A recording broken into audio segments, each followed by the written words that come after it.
할렐루야. 예, 오늘은 시편 42편의 말씀으로 함께 은혜를 나누겠습니다. 본문의 내용을 여러분 쭉 이제 지금 읽으시면서 이 지금 시편의 기자가 굉장히 곤고한 상태에 있다라고 하는 것을 아마 느끼셨을 겁니다. 우리가 예수를 믿고 하나님 안에서 살지만 하나님은 전능하시고 우리를 사랑하시지만 그러나 우리 삶에 늘 형통함과 또 축복만이 넘치는 것은 아니죠. 여러분들이 아마 살아보셔서 경험해 보셔서 저보다 더 잘 아실 거라고 생각이 됩니다. 내가 원하지 않은 일들이 벌어지고 뜻하지 않은 사건들이 터지고 당황하기도 하고 힘들기도 하고 슬프기도 하고 분노하기도 하고 여러 가지 복합적인 삶의 여정 가운데 우리가 지금 있습니다. 그렇지만 하나님이 여전히 살아계시고 나를 사랑하신다고 하는 성경의 절대 진리 앞에 우리는 어떤 생활 또 우리의 삶의 태도를 취할 것인가 하는 것을 오늘 말씀을 통해서 함께 은혜를 나누십시다. 우선 이제 본문에 보면은요, 시편 기자는 하나님을 찾고 있다라고 말씀하고 있습니다. 이렇게 나오죠. 하나님이여 사슴이 시냇물을 찾기에 갈급한 것 같이 내 영혼이 주를 찾기에 갈급합니다. 내 영혼이 하나님 곧 살아계신 하나님을 갈망하나니 내가 어느 때 나가서 하나님의 얼굴을 배울까요? 하나님을 향한 간절한 갈망이 있습니다. 갈급함. 여러분 우리가 하나님을 찾는 삶을 살고 있지 않습니까? 근데 우리가 좀 잘 나가고 그냥 형통하게 살 때는 하나님을 간절히 찾기가 쉽지가 않습니다. 뭔가 어렵고 힘들 때 하나님을 향한 갈급함이 우리 심령 속에 타오르고 있습니다.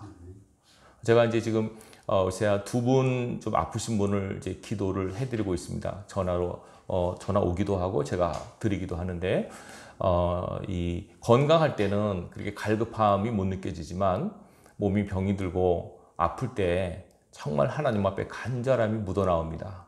전화기로 기도를 해드리면 막 갈급함이 느껴집니다. 오늘 아침도 전화가 와서 기도해달라고 전화가 오셨더라고요.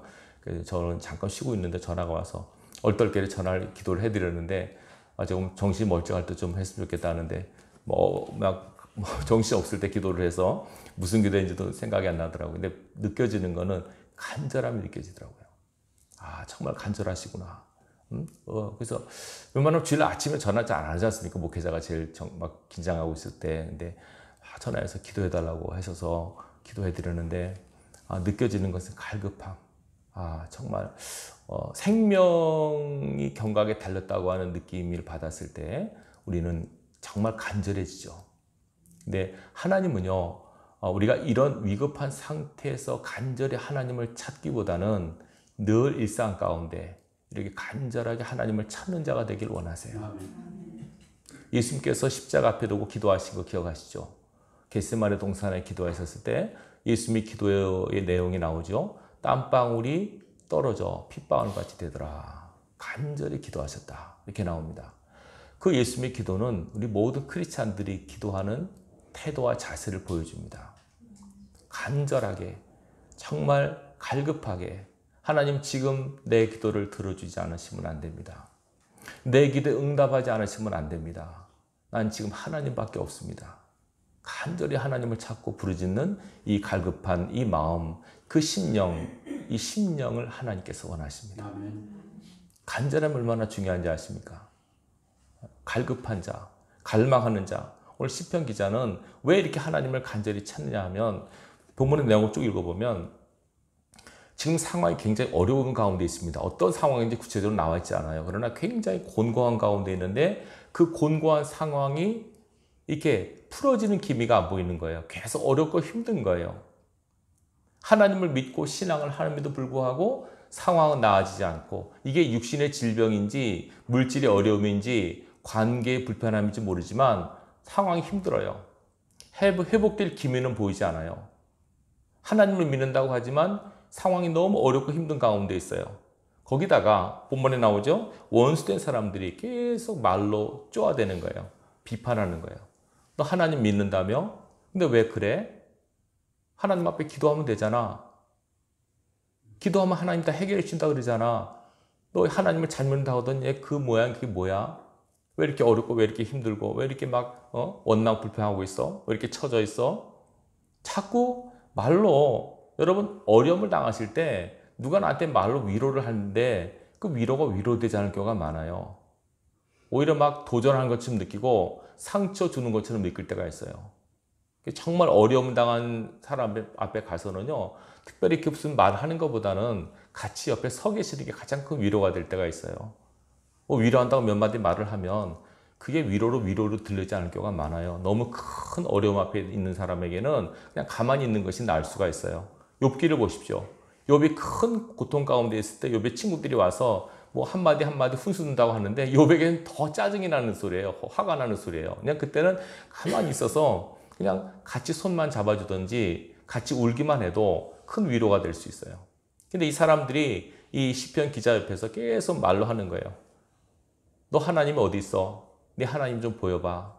하나님 믿는다며. 하나님 살아계신다며. 근데 왜 너 뭐 환경이 그래? 너 이렇게 뭐 병들고 시들시들하고 물질은 없어 맨날 어려워하고 관계는 불편해 있고 삶이 맨날 형통하지 못하고 왜 그 모양이야?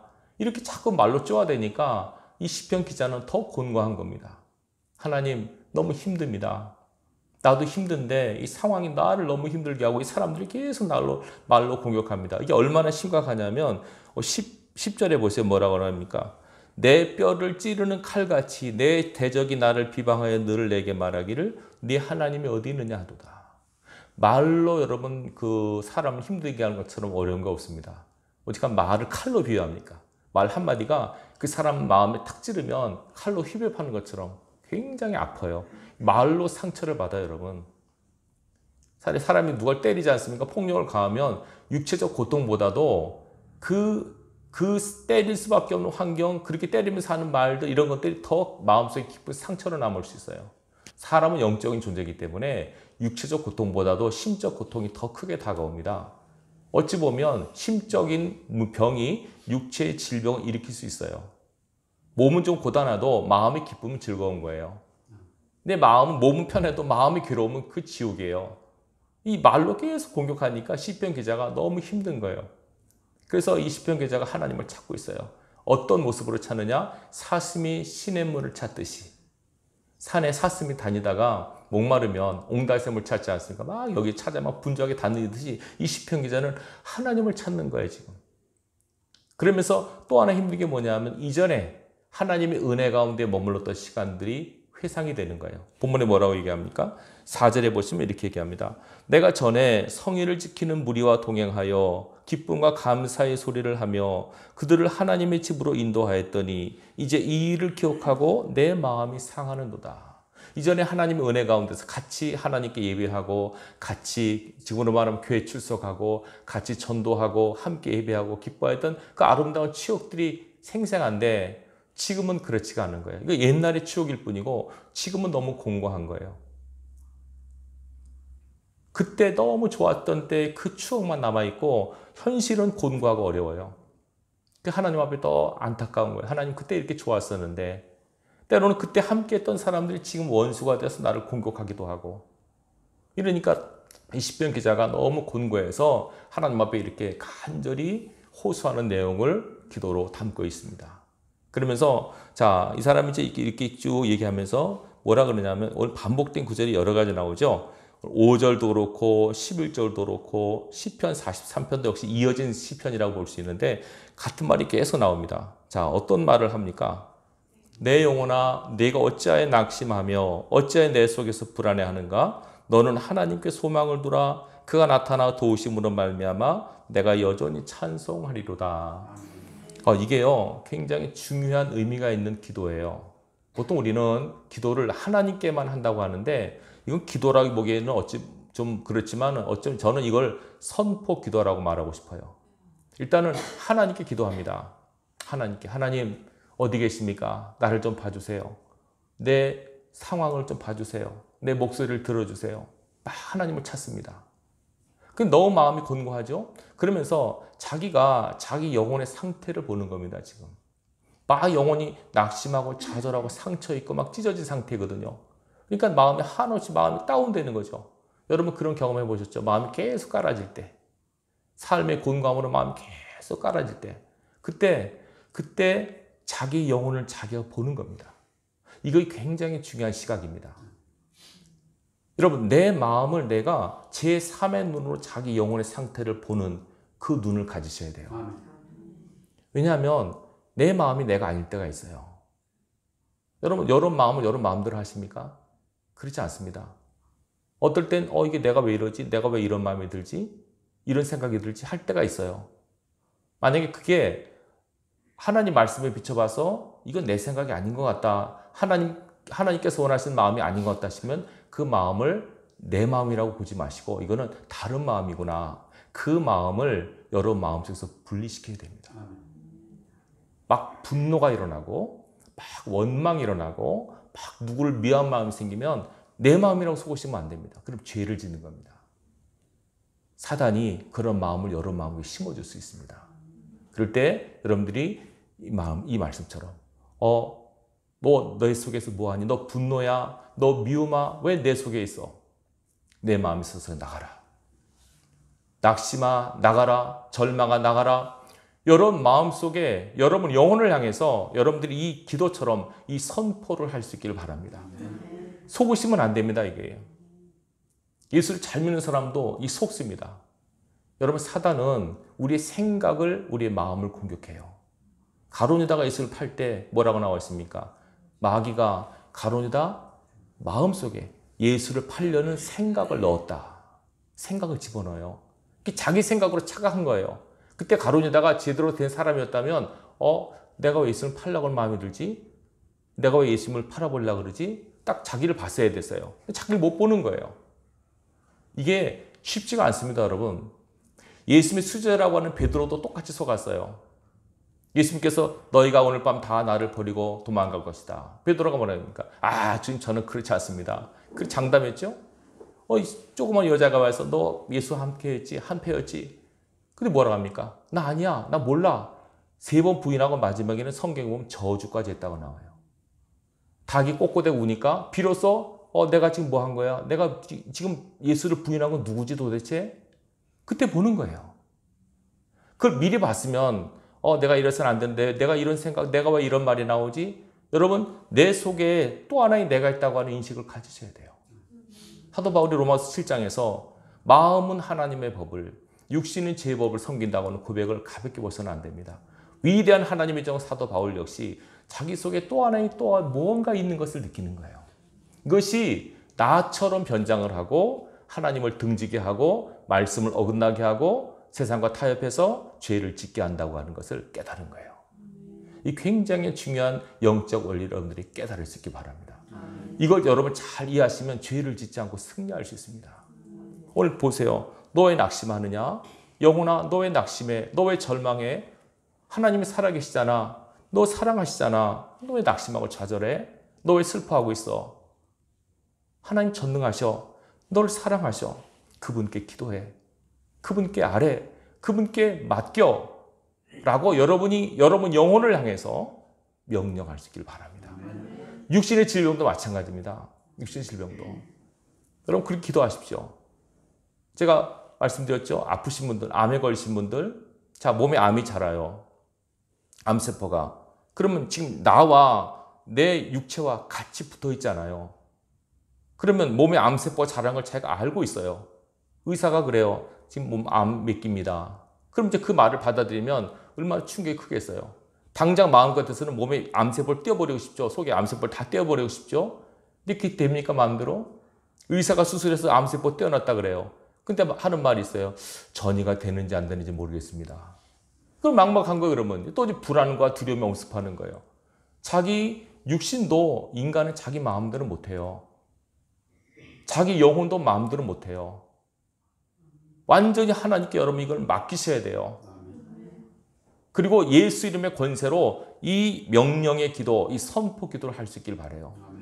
여러분 혹시 마음이 좌절되거나 낙심이 될 때, 우울할 때 이 말씀을 여러분 마음속에 심으시고 여러분의 낙심되고 좌절된 그 마음을 향해서 이렇게 명령할 수 있길 바랍니다. 여러분 우리가 찬송가 법 있지 않습니까? 우리 복음사가 보면 새벽기도 때 하는 거 찬양하라 내 영혼아 찬양하라 내 영혼아 그게 뭐에 대해서 하는 말입니까? 내 영혼아 찬양하라 내 속에 있는 것들아 다 경배하라 그죠? 내가 하지만 내 영혼을 향해서 말하는 겁니다. 내 영혼아 찬양하라. 내 영혼아 경배하라. 내가 내 영혼을 향해서 명령하는 그 기도를 여러분들 할 수 있기를 바랍니다. 아멘. 하셔야 됩니다. 예수 이름의 권세를 이용해서 하신다면 여러분들이 죄와의 싸움에서 승리할 수 있습니다. 아멘. 자신을 다스리는 자는 성을 빼앗는 자보다 나아요. 그 원리를 기억하시고 여러분 예수 이름의 권세를 이용하셔서 사용하셔서 하나님께 이 기도를 올릴 수 있기 바랍니다. 아멘. 낙심하지 마라. 너 상진아 낙심하지 마. 너 좌절하지 마. 뭐 때문에 이렇게 힘들어? 여러분 자신에게 묻고 답하세요. 왜냐하면 이래야만 내 속에 숨어있는 악한 것들을 밝혀낼 수 있어요. 아멘. 그것들이 내 마음속에 들어와서 나를 꼬드기거든요. 우울하게 만들고 분노하게 만들고 낙심 좌절하게 만들어요. 혹시 여러분들이 갑자기 이유 없는 불안과 두려움이나 우울감이 찾아오면 여러분 마음속에 생각하세요. 내가 갑자기 이러지? 그걸 여러분 자신을 오해하시면 안 됩니다. 아, 내가 이래서는 안 된다. 왜 이럴까? 여러분 몸도 그렇지 않습니까? 갑자기 이유 없이 피곤해지면 어떡합니까? 마음은 안 건데 몸이 피곤하면 힘들잖아요. 근데 너 몸만 왜 그러냐? 너 왜 이렇게 피곤해? 너 왜 이렇게 지쳐해? 몸에 그렇게 명령을 하세요. 여러분 영혼에게 명령을 하세요. 우리 예수의 권세를 받은 사람들이에요. 이해되시겠죠? 명령을 하셔야 돼요. 말씀으로 선포하셔야 돼요. 하나님께서는 말씀으로 창조하셨고 그 하나님의 성령께서 우리 안에 계세요. 여러분이 입술과 혀에도 이 권세가 부여됐다고 하는 걸 믿으셔야 돼요. 아멘. 정말입니다. 그리고 하나님 앞에 기도하세요. 아멘. 오늘 뭐라고 말합니까? 시편 8절이죠? 뭐라고 합니까? 낮에는 여호와께서 그의 인자하심을 베푸시고 밤에는 그의 찬송이 내게 있어 생명의 하나님께 기도하리로다. 아멘. 하나님께 기도하는 시간 간절히 기도하시고 또 여러분 영혼을 향하여 여러분 육신을 향하여 명령하십시오. 말씀하십시오. 그냥 당하지 마시고 예수 이름의 권세를 이용해서 악한 영이라 생각되시면 떠나가라고 명령하십시오. 낙심과 좌절의 마음이 오면 이런 것들이 떠나가라고 명령하십시오. 그리고 영혼을 하나님께 맡기시고 하나님을 향해 간절히 부르짖으십시오. 하나님은 어디 계십니까? 하나님 날 사랑하신다고 내가 믿는데 그 하나님 지금 어디 계십니까? 욥이 하나님을 찾았듯이 간절히 하나님을 찾으세요. 그 마음으로 하나님께 기도하세요. 당신을 찾는 자에게 만나 주시다고 약속하셨습니다. 너희가 나를 찾고 찾으면 나를 만나리라. 구하고 찾고 두드리라 하셨습니다. 그렇게 하나님을 간절히 찾기를 하나님 원하세요. 더 깊이 말씀드리면 하나님은 우리가 그렇게 하나님을 찾게 하기 위해서 우리로 하여금 하나님께 기도할 수밖에 없는 찾을 수밖에 없는 상황을 만들어 갈 수도 있어요. 그걸 잘 기억하셔야 됩니다. 그렇게 안 하면 기도를 안 하니까 그런 상황이 닥치지 않으면 하나님을 찾지 않으니까 그렇게 해서라도 기도하게 하시고 하나님을 찾게 하시는 하나님의 오묘한 섭리가 있다는 것을 기억할 수 있길 바라요. 시편 150편 중에서 약 절반이 다윗의 시거든요. 다윗이 어떠할 때 주로 하나님 앞에 기도했습니까? 형통하고 잘 나갈 때 기도한 것보다는 정말 힘들고 막 10년 동안 돌아다니고 막 생명이 경각이 달리고 죽음이 코앞에 닥칠 그때 하나님 앞에 막 간절히 기도하고 울면서 기도하고 막 이런 내용들이 시편 절반에 나와 있어요. 그게 우리 인간은 할 수 없어요, 여러분. 어렵고 힘들 때 하나님을 찾는 것이 인간의 본능이에요. 그러니까 하나님께서 탓하지 않으세요. 그렇게 해서라도 하나님은 우리와 만나고 싶어 하세요. 네. 하나님을 우리 얼마나 사랑하시는지 여러분 아십니까? 그러니까 우리가 그런 상황이 돼서 찾기보다는 평소에 늘 일상적으로 하나님을 간절히 찾고 그분을 신뢰하고 살아가기를 하나님 원하세요. 아멘. 그런 삶을 사시기 바라요. 아멘. 그러나 만약에 내가 원하지 않은 삶의 형태가 이루어지고 내가 원하지 않은 일들이 자꾸 벌어지고 형통과 또 축복 대신에 불통과 고난의 삶이 연속이 되면 오늘 시편 말씀처럼 두 가지 태도. 여러분 영혼을 향하여 낙심하지 않고 좌절하지 않고 일어날 수 있도록 명령하시고 그리고 하나님 앞에 간절히 기도할 수 있길 바랍니다. 아멘. 반드시 하나님이 약속하셨습니다. 기도하는 자에게 응답하시겠다고 나를 찾는 자에게 내가 만나주겠다고 말씀하셨으니까 여러분 간절한 마음으로 예배도 간절함으로 찬양도 간절함으로 기도도 간절함으로 어찌 보면 죄송한 것이 요즘 우리 크리스찬들이 옛날에 우리 하나님을 알지 못했던 우리네 조상들이요. 그냥 새벽에 일어나서 그냥 냉수 떠놓고 비는 그런 할머니들 계셨잖아요. 우리 어머니도 옛날에 비나이다 비나이다. 그분들의 그 간절함에 못 미치는 것 같아요. 이제 제가 아는 분은요. 그 겨울에 새벽에 4시에 일어나서 목욕을 하고 하얗게 옷 갈아입고 냉수를 떠놓고 정한수라고 그러죠. 그거 비는 거예요. 자기 자녀 잘 되게 다 비는 거예요. 누구한테 비는 겁니까 그거? 근데 귀신한테 비는 거죠. 또 우리는 전능하신 하나님 앞에 사는 사람들이 그런 정성도 없지 않습니까? 그건 간절함도 없습니다. 여러분 하나님 앞에 이 시간 하나님을 갈망하는 마음을 구하시기 바라요. 정말 사슴이 시냇을 찾는 마음으로 하나님을 간절히 찾으세요. 반드시 하나님께서 만나주십니다. 응답하십니다. 말씀으로 만나주시고 여러분 삶의 환경 가운데서 여러분 사람을 통해서 환경의 일들을 통해서 하나님께서 여러분 기도에 응답하십니다. 하나님은 살아계시고 여러분을 사랑하시기 때문에 반드시 만나주실 거예요. 어떤 순간이 와도 낙심, 좌절, 원망, 불평을 하지 마시고 이런 마음이 들거나 이런 말이 나올 때는 여러분 입을 닫으시고 입술에 파수꾼을 세우셔서 하나님 어떤 경우가 돼도 내 입술로 원망하지 않겠습니다. 불평하지 않겠습니다. 좌절하지 않겠습니다. 욥처럼 늘 감사하겠고 좀 더 나아가 하나님을 찬양하겠습니다. 욥이 그러지 않습니까? 주신 자도 여호와시오 취하신 자도 여호와시오 여호와 이름이 찬송을 받으시지어다. 사단이 그걸 얼마나 기겁을 했을까요? 욥의 입에서 막 이상한 말 나오길 기대했는데 아니 어떤 일이 벌어져도 찬송하겠다고 하니까 사단이 얼마나 기겁을 했을까요? 하나님께서 얼마나 기뻐하셨을까요? 여러분 어떤 상황이 돼도 여러분 마음이 접히시거나 마음이 꾸러지지 않도록 마음을 세우십시오. 아멘. 하나님 앞에 여러분 마음을 컨트롤할 수 있는 능력을 구하십시오. 아멘. 항상 마음속에 하나님이 기뻐하시는 마음을 갖고 살도록 애를 쓰시기 바랍니다. 아멘. 하나님의 마음은 딴 거 아닙니다. 사랑하는 마음입니다. 아멘. 하나님을 사랑하시고 영혼을 사랑하시고 여러분 자신을 사랑하십시오. 하시는 모든 일들을 사랑으로 하십시오. 아멘. 사랑밖에 남는 게 없답니다. 사랑으로 하십시오. 감사함으로 일을 하십시오. 아멘. 어떤 상황이 되든 감사하십시오. 원망, 불평은 하나님께서 원하시는 것이 아닙니다. 이스라엘 백성이 광야 40년을 실패한 이유는 그겁니다. 하나님께서 함께 하셨음에도 불구하고 그들은 감사하지 못했고 원망과 불평으로 시간을 보냈어요. 하나님께서 실망하셨습니다. 그걸 우리가 보이시면서 너희는 영적 광야의 삶을 살면서 그 옛날 이스라엘 백성처럼 실패하지 말아라. 아멘. 어떤 상황이 되든 내가 너와 함께 있음을 믿고 늘 감사하라. 나를 신뢰하라. 힘들고 어려울 때 내 앞에 무릎을 꿇고 기도하라. 나를 찾으라. 내가 만날 것이고 응답할 것이고 그 어렵고 힘든 환경을 통해서 내가 너와 함께함을 내가 보일 것이다. 아멘. 약속하고 계십니다.